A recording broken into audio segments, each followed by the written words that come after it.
De la santé, Marisol Touraine est donc arrivée hier soir en Martinique pour une visite éclair, une visite placée sous le signe du chikungunya. 50 000 cas avérés presque en Martinique.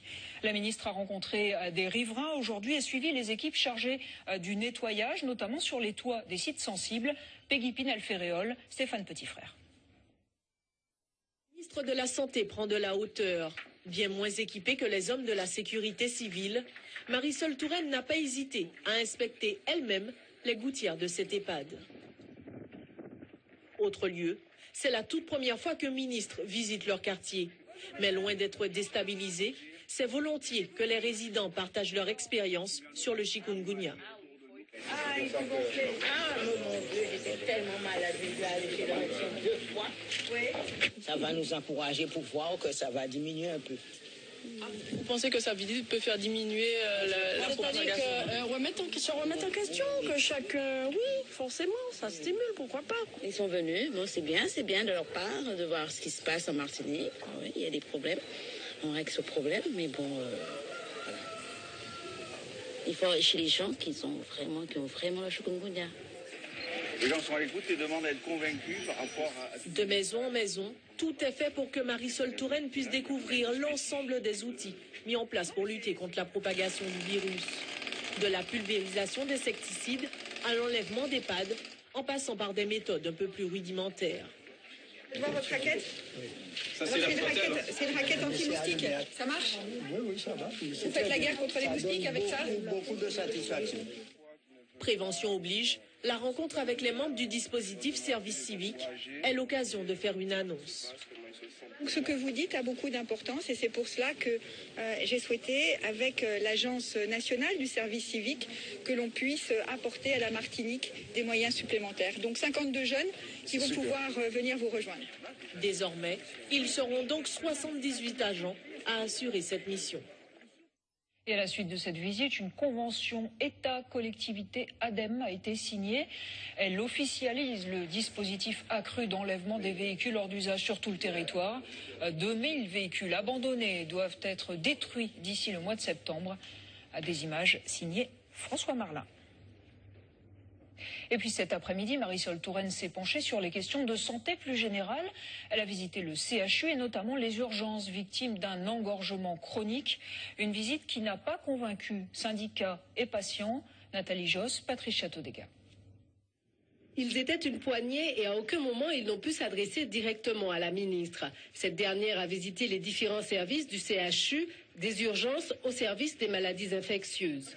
Mais ces syndicalistes étaient venus lui dire leur opposition à la fusion des hôpitaux. Ce que nous demandons, c'est que ce projet-là, qu'on arrête avec cela et qu'on revoie individuellement la situation des 3 hôpitaux, quand bien même nous inscrivons dans une démarche de mutualisation, de mise en place d'une coopération médicale, mais qu'il n'y a pas nécessité, que c'est complètement aberrant de vouloir tout concentrer sur un seul site, et un seul site qui est en si mauvais état.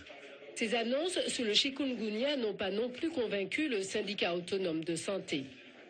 Est-ce que c'est parce qu'il commence à avoir quelques décès en France qu'on commence à s'y intéresser, alors que tout le monde sait très bien qu'il y a eu de nombreux décès en Martinique et que dans sa sacoche, il n'y a que des mesures concernant le curatif.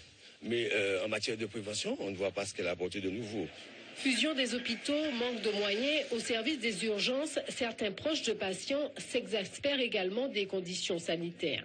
Elle vient constater le nombre de cas de chikungunya qu'on a dans le département, mais on nous a créé un hôpital, le CHM, il n'y a pas de médecin, il n'y a personne pour s'occuper des malades qui traînent dans les couloirs là, et à la date d'aujourd'hui, après combien de mois, le ministre vient constater les dégâts que cause le chikungunya. Moi j'aimerais bien qu'on m'explique qu'est-ce que mon grand-père fait dans un couloir d'hôpital aux urgences depuis 2 jours et on n'a aucune information concernant son état de santé ni savoir ce qu'on va lui faire. La ministre finira sa visite au pas de charge et les syndicalistes auront seulement pu remettre à ses services une lettre ouverte. Et vous venez de l'entendre, le personnel, mais aussi les usagers, s'inquiètent de la situation de l'hôpital. Un hôpital très endetté, selon le dernier rapport de la Cour des comptes, plus de 56 millions d'euros. Dans un entretien accordé cet après-midi avant son départ, la ministre a répondu à ces questions d'endettement de l'hôpital. Elle est face à Corinne Jean-Joseph. Écoutez cet extrait. Nous avons en Martinique un hôpital qui a eu des difficultés et qui a encore des difficultés, ce qui a amené l'État à s'engager très fortement, je veux le dire. Nous avons en 2013 apporté environ 100 millions d'euros en aide de trésorerie à l'hôpital de la Martinique, parce qu'il est absolument nécessaire que cet hôpital puisse répondre aux besoins des patients.